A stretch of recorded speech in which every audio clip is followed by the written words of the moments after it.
What's up YouTube, I'm Guy, and today on the channel we are going to be reviewing a Blancpain 50 Fathoms, reference number on this watch 5015-1130-71. For a lot of people, the Blancpain 50 Fathoms is the grail watch, the watch that they strive to own, that they lust after, they spend perhaps years saving up for one.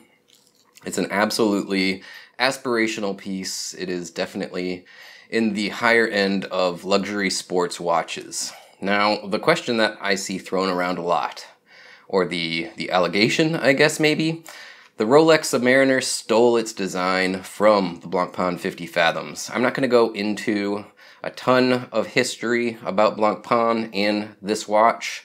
There's plenty of YouTube channels out there that have done that. I just want to look at the watch a little bit. I'll set it side by side with my Submariner so that we can kind of do a quick little compare between the two. But to address that question, I did think that it was important to sort of touch on that. Did Blancpain, did it come first? Did it create the dive watch design and aesthetic that we know today?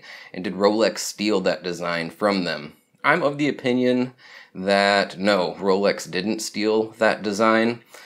The 50 Fathoms came out in 1953, as I recall. The Submariner did as well, but later in the year. Nevertheless, though, that they came out roughly within a year of one or another makes it seem pretty unlikely to me that Rolex saw the 50 Fathoms and then decided to copy it. If they spent any time on research and development and design for the Submariner prior to developing that watch, I just don't think that they had enough time to see this release, then copy it, and get their version out within months to a year. It seems unlikely to me. I don't really know. I don't know if anybody really knows, but I thought I would touch on that discussion briefly and, you know, put my 2 cents on there. I think it's just a coincidence. I think that there was a need for a submersible tool watch that would let professionals time their dives, and there's only so many ways that you can achieve that goal. There's only so many ways that you can build that tool. I think they probably just happened to build the same tool. Before we get too deep into this, I want to extend my sincere thanks and gratitude to my friends over at Exquisite Timepieces, a local authorized dealer in the Naples, Florida area. Exquisite Timepieces is an authorized dealer of over 50 brands and has a fantastic pre-owned inventory as well. They're a brick and mortar store that has been in business in my area for over 20 years, and I have never had anything but absolutely great interactions with the guys over there at that shop. So, if you're looking for a watch, I do really recommend that you go over to exquisitetimepieces.com and check them out. If you happen to call them up and talk to Evan, let him know that you heard about their store from Guy and the JustBlueFish channel, and hopefully they will continue to loan me watches in the future. Thanks a lot. Alright, we're going to jump over to the tabletop. We're going to take a look at this Blancpain 50 Fathoms. I'll give you the basic specifications, give you my thoughts and opinions about the watch, and again, do a little bit of a comparison with my ceramic Rolex Submariner as well, because I think that might be interesting since they're so similar in form and function anyway. Maybe not exactly in design, but it'll be cool to look at them side by side. We'll then come back over here with some of my final thoughts and wrap up this video. Alright guys, here we have it, the Blancpain 50 Fathoms reference 5015-1130-71. This is the 2007 through present day version of the watch, the most recent iteration or model, obviously as we can see here on the stainless steel bracelet. An outstanding watch, very, very high-end luxury tool watch. It has a price to match though, $17,200 MSRP. That's a little bit on the high end for me. When we're talking about watches like this, there's a lot of really nice diver options in the $4,000 to $10,000 range. So to go for something at this price point, yeah, it's going to be a little bit of a tall order, to be honest. But I do recognize that this is an absolutely outstanding option. High end, very, very, very nice quality. And yeah, I'm quite impressed with it. We'll go over some of the basic features and specifications here.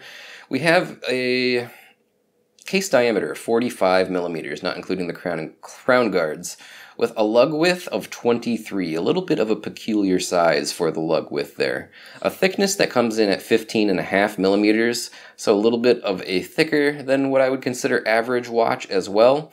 Lug to lug from one extremity of the case to the other, or the watch's wingspan as I historically like to call it, of right around 50 millimeters, maybe just a hair over that. Overall, a big and thick, chunky watch. It wears on the wrist okay for me. On my 6 3/4 inch wrist, I'll give you guys a wrist shot here in a little while so you can see, but it's definitely testing the outer limits of what I am comfortable with. I honestly couldn't see wearing a watch quite this size on a daily basis, and those of you amongst us that have wrists of similar or smaller size probably are going to feel the same way. It is a very round case or presentation though, with not extremely long lug-to-lug widths, so a little bit on the smaller side wrists, even at my size, could pull it off if you're more comfortable with a larger presentation. That said, it actually makes my Submariner at 40 millimeters look pretty small, to be honest, and we'll show you those side by side here in a few minutes.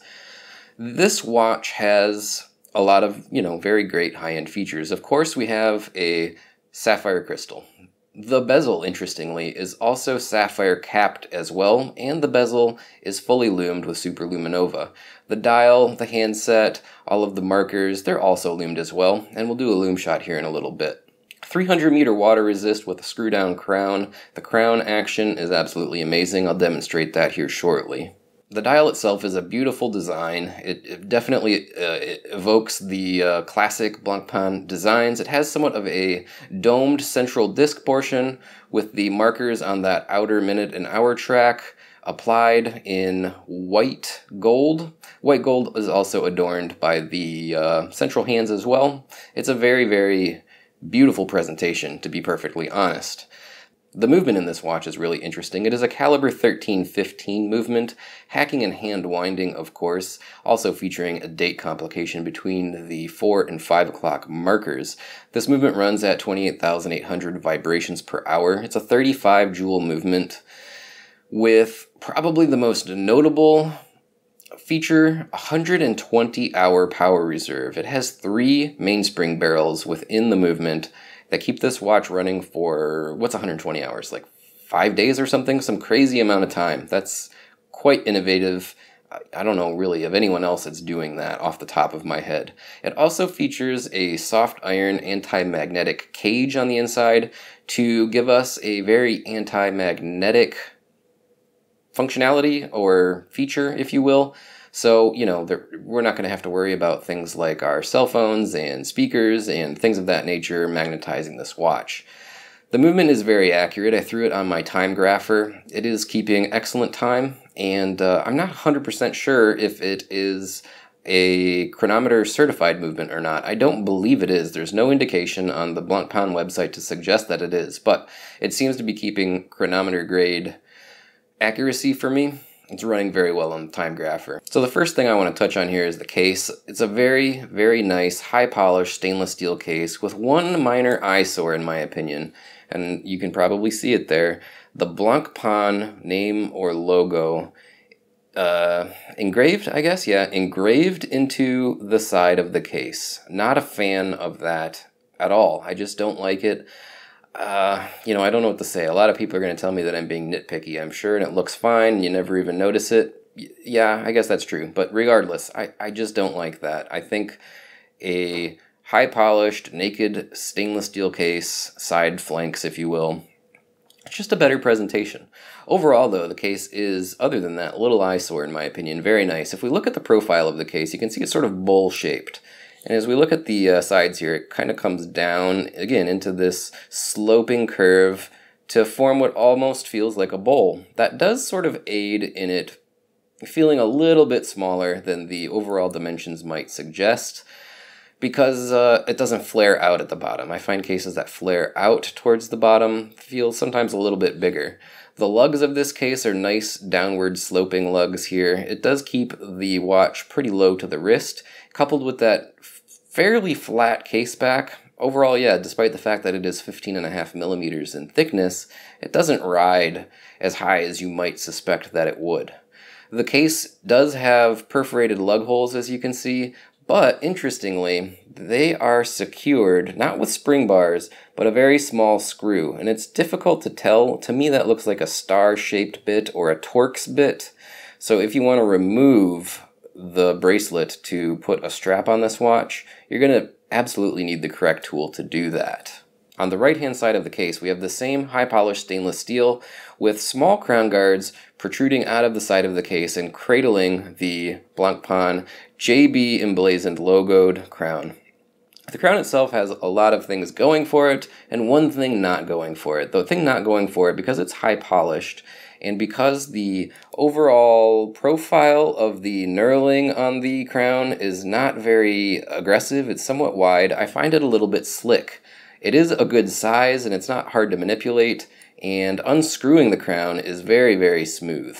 But I find that the lack of aggressive texturing on the crown a little bit of a letdown. I like crowns and bezels, the edges of bezels, to be textured or knurled very aggressively so that it is very easy to manipulate. That's just me. It's like having a tool that is built for function. I think that while the sizing on this crown is very, very appropriate, that lack of an aggressive texturing makes it not quite built for function the way that I would like it. That said, it's not though as if it's difficult to manipulate. It's probably more of an idea than it is an actual necessity. That said, that just appeals to me. Once we get the crown screwed out, and again, threading the crown out from the case is absolutely just one of the best, actually. I'm super impressed with that. You can hand wind the movement, of course. Hand winding this movement is buttery, silky smooth. It has a very, very pleasant feedback, if you will. It doesn't feel like any movement that I've ever wound before. Very, very impressive. Of course, pulling the crown out to the first position lets us quick set the date, and pulling the crown out to the second position, of course, hacks the movement, as you can see here. Setting the time of this watch, very, very smooth. There's not any sort of like back or forth play in the minutes hand when you are trying to accurately set the minute to an exact mark on that outer seconds or minutes track. It's really, really very refined is the way that I would describe it. Next, I want to talk about the bezel on this watch, and it has a lot of things going for it, but I find that the edge texture of the bezel, much like the crown, to be a little bit passive, I guess is the way I would describe it. It's not very aggressive. When I grip a crown, I want it to really bite into my fingers. I want it to feel very secure, and when I spin it, I want to know that I have a good hold on it. This is just a little bit slick because of the finishing being very polished, because of the wide spacing between each of these engraved flutes. It's just not super aggressive. Now, stylistically, it looks very nice, but as far as, form and function, I find it to be just a little bit lacking. These aren't issues, the crown, the bezel, that really deter or take away from the functionality of the watch. These are just small things that I would prefer if, left to my own devices and given the ability to decide how they were going to design this. It's probably true to form in terms of historical accuracy, because clearly this is drawing design influences from, Blancpain 50 Fathom watches from yesteryear, but, it's just me. Now, I do want to point out, this watch came from Exquisite Timepieces as a pre-owned piece, and I don't even know if it's for sale 100% yet, because it has a little bit of a problem. The bezel, the ratcheting mechanism is malfunctioning. So what happens is I can spin the bezel, but as you can see, I can spin it both ways. This should be a unidirectional bezel, but again, this one is malfunctioning. I would imagine that it is going to get a full service and any repairs that are necessary before it goes into the sales cabinet. So keep that in mind. I did have the opportunity to take a look at a brand new 50 Fathoms from the the new stock, if you will, and I was able to check out that bezel. What I can tell you about the bezel on the new watch that was functioning perfectly is that it's somewhat stiff with a very authoritative click. It's very different than watches that I'm used to, but no less nice. It's got, again, a very authoritative click or action that you know you are manipulating this bezel when you're working it. I will say that the legibility of the bezel is also a little not awesome, because it's so glossy with this sapphire capped bezel, I guess is what we would call it. You get a lot of glare on it, as you can see. I go over to the lights. Now the crystal, which we haven't really touched on, has AR coating. But the bezel, you know, once you got some light glare here, it's a little bit difficult to see the graduations or the marks on the bezel. For the purposes of scuba diving, that's really not going to be a problem, because you're going to get bright glare underwater. But for the rest of us that use our elapsed time bezels to time, average mundane daily life activities, it can be a little bit of an issue, I suppose. Other than that, though, I think that it's an attractive style. I think the style on the bezel is really cool, with this domed sapphire cap over, again, a fully lumed bezel. And we'll talk about that lume briefly. I'll come in here nice and close and kind of give you a profile shot of that bezel. You can see how it is domed, not to the same profile, of course, as the domed sapphire crystal, but you can definitely feel, and hopefully it shows well on camera, that it's just really a very pleasant aesthetic design. Moving on from that bezel, let's talk about this crystal. This domed sapphire crystal is, of course, AR coating. You can definitely see that blue sheen, or tint when I pass it over in front of my bright studio lights there. Very, of course, scratch-resistant sapphire crystal generally is. That domed aesthetic really invokes the classic design of an acrylic crystal in my mind. I really get a sense that that's what they were going for here. It's a really cool, very, very nice presentation with just a slight bit of distortion as you view the dial from an angle. Overall, I really like that. And, that's the thing about this watch you're going to probably be hearing from me, is the design and the style and everything, for the most part, is really great. But I find some problems in terms of the actual utilitarian aspects, the form and function, if you will. Moving in a little bit closer, we have this very attractive dial. I love 369 dials, obviously. The Explorer from Rolex, one of my favorite designed watches, one of my favorite styles. Of course, this is 3, 6, 9, and 12 Arabic numerals with triangular markers at all of the other hour positions. We do have a date complication down there. It's monotone, which is nice, so it sort of fades away into the background and doesn't become a distraction with that black date disc with white text. It's pretty unintrusive. And generally, while I'm not a fan of a asymmetrical date layout like this, the date between the 4 and 5 positions, I think that it works fairly well here. I would definitely not want to lose that applied 3 o'clock marker over on the right hand side of the dial.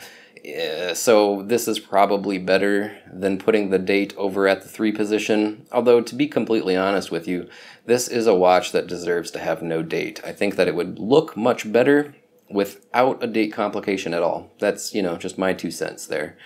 Now, the applied markers on the dial, white gold, of course, superluminova filled. That includes the Arabic numerals and, of course, all of the triangular markers. We do have a very, what would I say? This is sort of a beveled or domed central disc, I guess, on the center of the dial, where we have the Blancpain branding and 50 Fathoms 300 meters water resist at the 6 o'clock side. So it gives a nice bit of texture to the design. Then the central hour track, all of those markers within that track are lined up very nicely. It's not super noticeable at arm's length away, but zoomed in here you can really begin to appreciate all of the different aspects of the design of this dial. Of course, over at the edge of the dial, we have a very simple, refined minutes or seconds track. Overall, I really, really like this dial. It's probably going to go in my list of top 5 favorite dial designs, very much because I enjoy the 36912 aesthetic, but overall just a very, very nicely appointed dial. It looks great.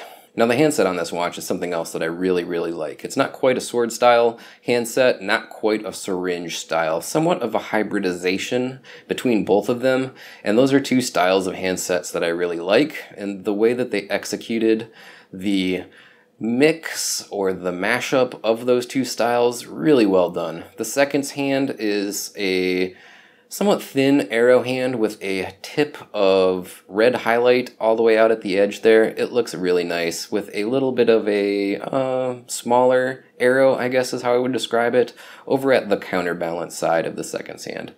Of course, the handset is white gold, just like the applied markers on the dial, and filled with superluminova on the hour minutes and the very tip of that seconds hand. Speaking of the lume, probably a good time to bring in a lume shot here. We could see the lume of the dial and the bezel. It's absolutely outstanding. This is definitely one of the spots where I complained about, you know, the watch being a better design than it is a tool. Well, the tool aspect of the lume is really very well done on this watch. Yeah, this lume is outstanding. There's really, you know, not enough good things to say about it.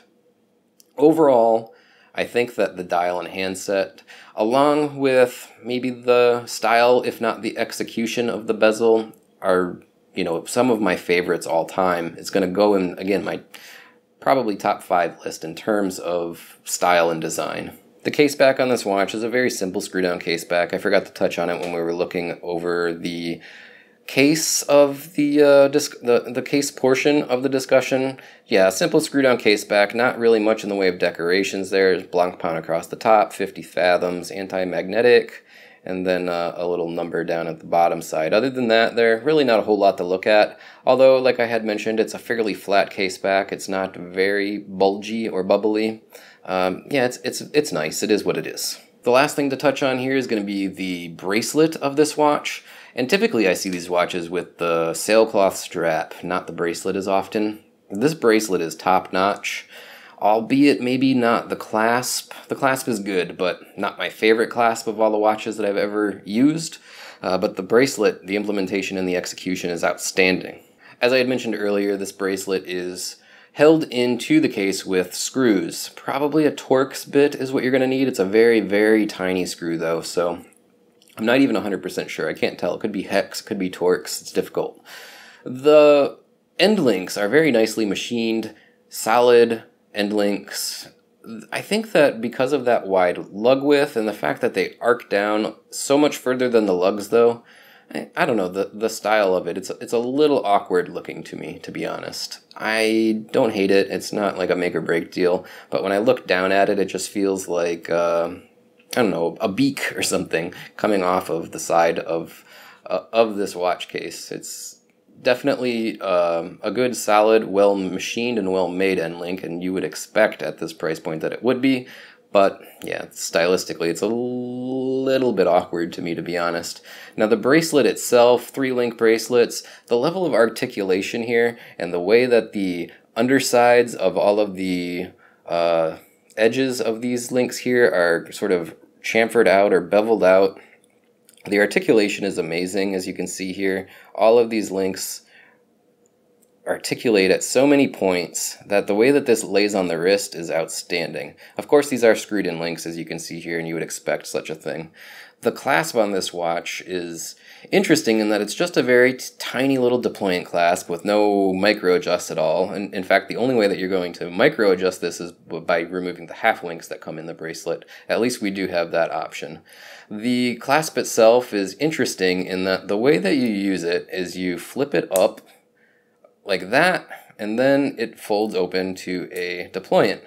The deployant features this leaf spring system here, so it's like a very snappy, very, very solid feeling deployant clasp. And on the swing arms, you have the nice little embedded JB logos. Overall, the quality here is just outstanding. The only thing that I don't like about it is the fact that there's absolutely no micro adjust at all. But overall, it's probably not going to be an issue with the inclusion of these half links in the bracelet. I don't have it sized perfectly to my wrist, so I can't really tell you, how does it feel on the wrist after, a substantial amount of time. Often with watches that have like a quick adjust system, I'll let the watch out or bring it in a little bit during the course of the day. Being in a very humid South Florida environment, we don't have any sort of possibility with this type of clasp system. Just flip these back closed with that leaf spring action and cinch down the clasp. It's that simple. Very, very nicely done. And of course it is signed with the JB Blancpain logo there on the clasp itself. The finishing of the bracelet is very, very nice, and I don't know how well it's going to show on camera here, but it has alternating polished and brushed surfaces. All of these little edge links here are high mirror polish with very, very fine, very nice satin brush finish on the centers, and then alternating between each of those high polished edges you have a brushed edge. It's very striking in the daylight, and my lights and my camera here are certainly not doing it justice. Yeah, this bracelet, definitely one of the best bracelets with the exception of the lack of adjustability on the clasp. That's my only complaint about this bracelet. So there it is on my 6 3/4 inch wrist. Obviously the bracelet isn't sized for me, so it's a little bit on the loose side, but you can generally get the idea of how it's going to look. Very big. Not quite, because it's only 50 millimeters lug to lug, not quite testing the outer extremes of my wrist, but it is big, it's bulky, it's heavy. Would you get wrist fatigue if you wore this watch all day? I mean, I've never experienced what I would classify as wrist fatigue, but if a watch is going to do it, this might be the one. It is definitely substantial, without a doubt. Overall, though, fairly comfortable. Again, that bracelet is absolutely outstanding. Very, very comfortable. Just drapes over the wrist perfectly. And yeah, I mean, I could wear it. I could deal with it. It's just a little bit bigger than I'm comfortable with. Despite the fact that 45 millimeter does sound large, though, it doesn't necessarily present quite as big as I would have expected on the wrist. Speaking of the size, I said I would set my Submariner here side by side with it, and it really does dwarf the Submariner. Submariner being at 40 millimeters in case diameter, Blancpain being at 45. On paper, it is quite a bit bigger. Visually, side by side, also much, much larger.